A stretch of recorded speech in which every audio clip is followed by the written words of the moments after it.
Financial literacy on Khaya TV, powered by Mergence.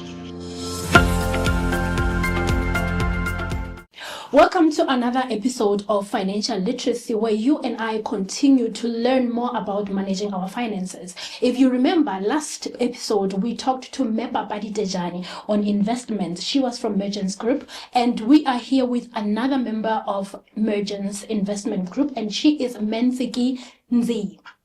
I hope I did it right. You did? You got it right?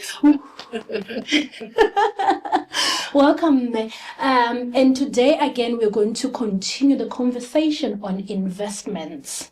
So I believe our guests have learned about investments in the past. However, for the sake of those ones who may have not been able to watch the episode, can you kindly tell us in simpler terms, what is investment? So investments is basically putting your money to work. So you put your money into whatever instruments or assets that will yield you returns, either profit or dividends at the end of the investment term. So that's, basically putting your money to work. Thank you so much, Me, for that beautiful and brief explanation. So again, we did ask this question, but for the viewers who have not been able to watch that episode. So as Mergence, which sectors do you invest in, and what's the minimum in which you invest to a business and the minimum in which they can invest in you? Sure. So Mergence Lesotho, we sort of have two product offerings. So the one we would term our private markets investments, which was initially what we offered when we came into the country in 2015. So our private markets offering is more your private equity type of investment. So if you think of a road or a school or a clinic, real assets is what we would invest in. And then a few years later, we then ventured into public markets.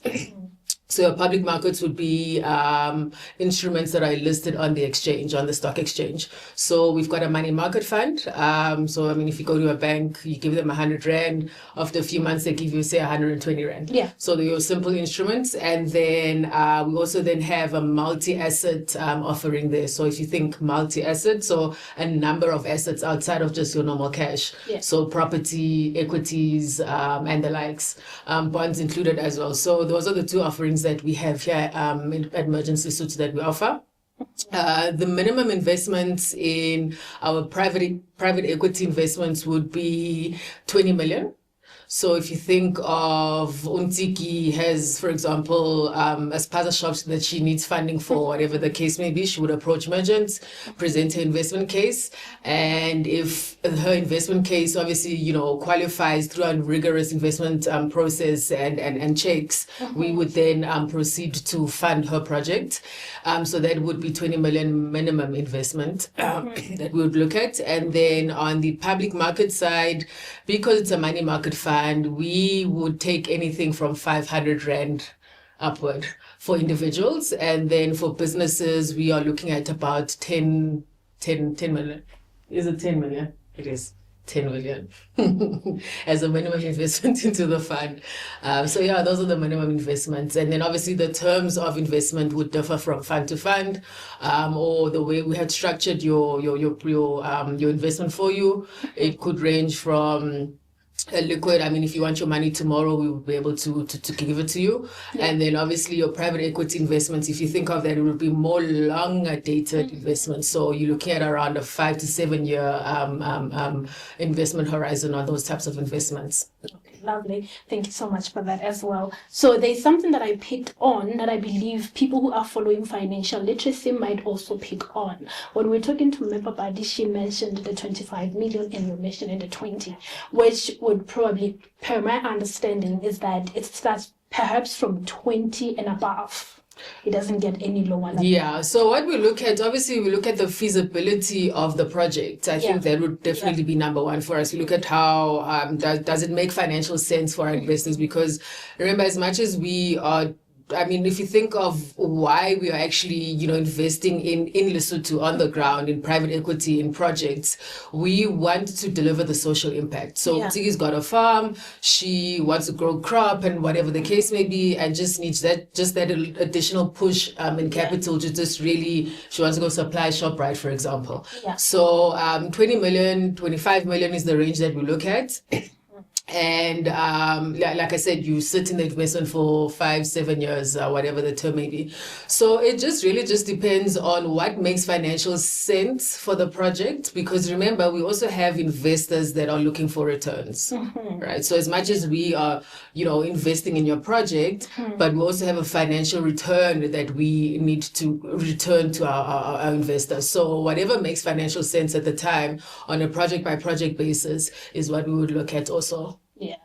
Okay, thank you so much. So on the next one, it's gonna be a beautiful one. This is why I'm smiling, because I'm looking for you to tell us your success stories so far, especially where we are. Maybe you have bigger ones in other countries, because Mergence is a big company. It's not just in Lesotho. But maybe you can highlight on Lesotho which success stories that you actually have. Sure. So in Lesotho, we have about just above 1.2 billion rand, in South Africa, but in Lesotho would be Maloti, that we have invested in country. And the types of investments that we have made over the years since coming into the country in 2015 is property. So we've got an office park that we invested in, a few malls that we've also invested in the country. And then in terms of the sectors that we've also sort of, were able to invest in over the years, you would think of your financial inclusion.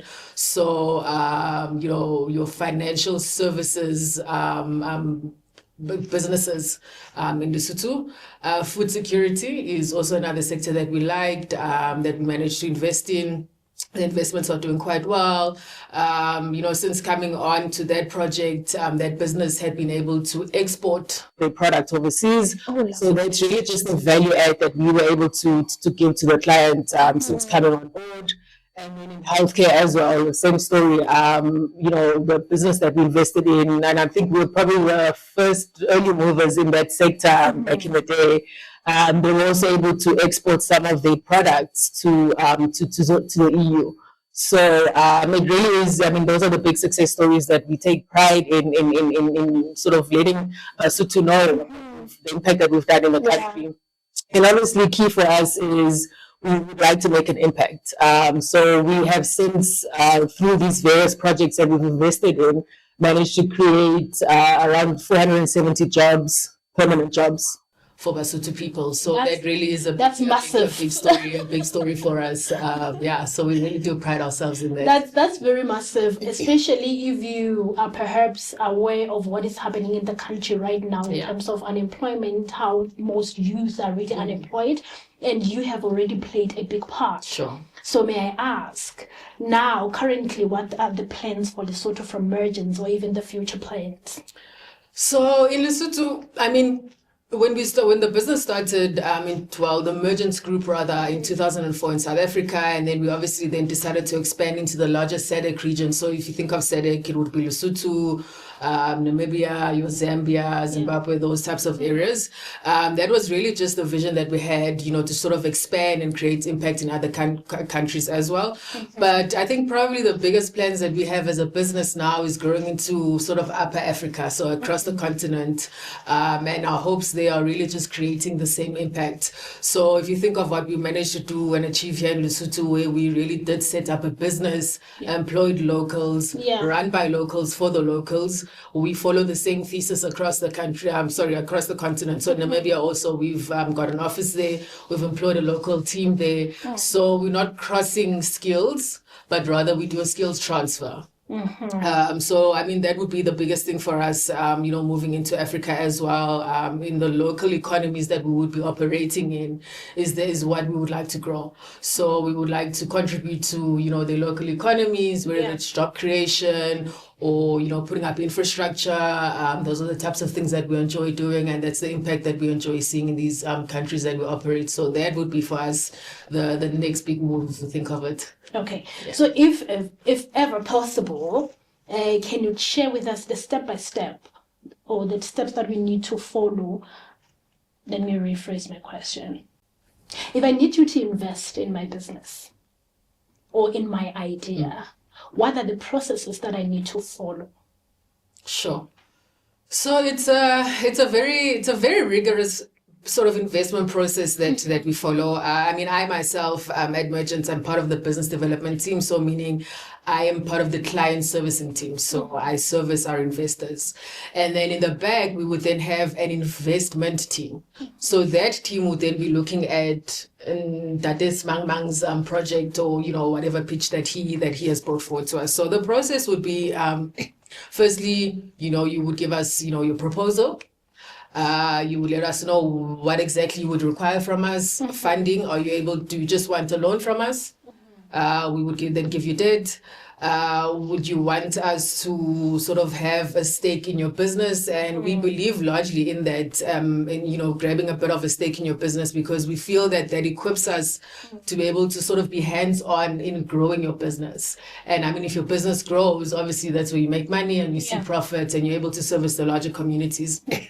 So firstly, does it fit our mandate? Are we allowed to invest in the sector that you or your business operates in? Because remember, as mentioned, we've got investors, and with our investor, we are given guidelines as to what we are allowed to invest in and what we're not allowed to invest in with their money. So that would be the biggest one. Does it fit the mandate? And if it does, we then take you then through to the next step, where we then conduct sort of like a desktop sort of investment paper due diligence, just stating the facts. Ntsiki has a spaza shop. She needs 100 rand. She is willing to give us 10% of her business. These are the financial projections for her business. And all of that information then internally at Mergence gets presented to an investment committee. So it's a group of our investment team led by a CRO. They will then sit around, discuss your proposal. And if there are the gaps in what you've presented to us, we can go back to you and flag that to you. And so it's a very interactive sort of process as well with the business owner. So then at some point we would then have to make a call as to, yes, we are happy with what you have presented to us and we're able to proceed. And then the next stage would then be, again, we go to another IC. We have calculated everything, it makes financial sense. These are the returns that we have projected. Because remember, at the end of the day also, I will emphasize, we have investors' monies that we need to give back. So if your project makes financial sense, we will then take it on, fund it, or structure it in whichever way we have all agreed and are comfortable with. And then we move on. And once we have invested into your project, we don't just step back and walk away. We would like to actively be involved in growing your business. And so that is then part of the post-investment monitoring that we do. So post the investment, post us funding your business, we need to monitor that you are giving us the returns that we had promised to our investors. Your business is working out the way that we had intended it to work out. And I mean, the life of business it's unpredictable. For example, a COVID hits. No one would have predicted COVID. So what do we do? So those are the types of things that we try to stay close to, the business owners of the projects that we've invested in, to say, okay, this is now broken. How do we go about fixing it so that we still make sure that your business succeeds? Because that's what we need to happen. We need your business to succeed. Your business succeeds, the country succeeds. Yeah, I understand that. So now, does education play a big role in how you find someone that you can invest in? I'll say this because some people in Lesotho that have businesses are not educated, which really poses a problem when they have to expand their businesses. But someone may have a business acumen or a business mindset, but they don't have the right education.